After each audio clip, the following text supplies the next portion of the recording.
నిజాంపట్నం గ్రామ పరిధిలో మత్స్య కార్మికులు ప్రత్యేక యాత్ర నిర్వహించారు. ఈ సందర్భంగా Nizampatnam harbour Dindi aqua food park నిర్మాణ పనులు త్వరగా పూర్తి చేయాలని, అలాగే మత్స్య కార్మికులకు ఉపాధి అవకాశాలు కల్పించే విధంగా టూరిజం అభివృద్ధి ప్రణాళికలు రూపొందించాలని మత్స్య కార్మిక సంఘం రాష్ట్ర కార్యదర్శి కొల్లాటి శ్రీను డిమాండ్ చేశారు.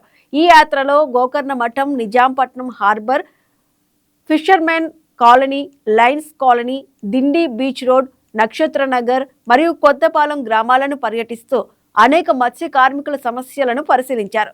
ముఖ్యంగా 450 కోట్ల రూపాయలతో నిర్మిస్తున్న నిజాంపట్నం హార్బర్ పనులు వేగవంతంగా కొనసాగించాలనే అవసరం, హార్బర్ ఆధునీకరణలో వంతెన ఏర్పాటు చేయాలన్న బోటు యజమానుల ఆందోళన, అలాగే భూసేకరణ సమస్యల కారణంగా హార్బర్ పనులు ఆగిపోకూడదని మత్స్య కార్మికులు అభిప్రాయపడుతున్నారు.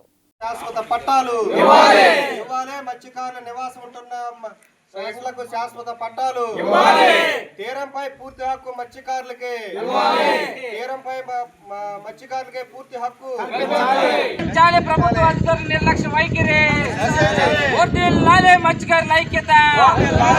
బాపట్ల తీర ప్రాంతంలో ఉన్నటువంటి మత్స్యకారులందరినీ కూడా పెద్ద ఎత్తున తీర ప్రాంతాల నుండి తొలగించడానికి ప్రభుత్వం వ్యూహాత్మకంగా ఈ రోజున వాళ్ళకి ఎటువంటి రుణ సదుపాయం కల్పించకుండా, అంటే బోట్లు కానీ వల్ల కానీ, అట్లాగే వాళ్ళకి ఇవ్వాల్సినటువంటి ముడి సరుకు కానీ, వాళ్ళకి ఇవ్వాల్సినటువంటి ఎక్కువ మిషన్లు కానీ, GPS మిషన్లు కానీ, నత్రజని సిలిండర్లు కానీ ఎక్కడా కూడా ఇవ్వకుండా వాళ్ళని తత్సారం చేస్తూ ఆ రకంగా ప్రభుత్వం మత్స్యకారుల వృత్తి నుంచి మత్స్యకారులు వేరు చేయడానికి ఇటువంటి వ్యూహాన్ని అవలంబిస్తూ ఉంది.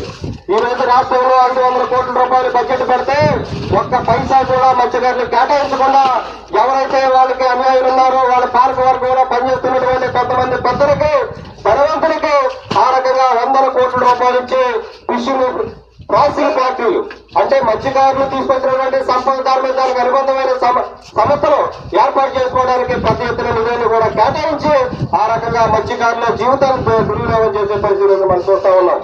ఈ రోజు మన బాపట్ల జిల్లాలో టూరిజం పేరుతో ఉన్నటువంటి ఏదైతే డెవలప్మెంట్ వచ్చి ఉన్నదో దానికోసం 4,800 కోట్ల రూపాయలు ఎంపీకి కేటాయించడం జరిగింది. ఆ 4,800 కోట్ల రూపాయలు ఈ రోజున మత్స్యకారులు ఎలా తొలగించాలి, ఎలా డెవలప్ చేయాలి, ఎలాగా సంపన్నులకు, ధనవంతులకు, ఎవరికి వాళ్ళకి ఇక్కడ సుఖాలు అనిపించడానికి ఆ రకమైన పద్ధతిలో ఈ రోజున రిసార్ట్స్ కడతాం, అలాగే వాళ్ళకి కంపెనీలు ఏర్పాటు చేయడం, అనేక రకాలుగా ఈ రోజున ప్రణాళికలు పెట్టి ఆ రకంగా చేసే పరిస్థితి చూస్తా ఉన్నాం.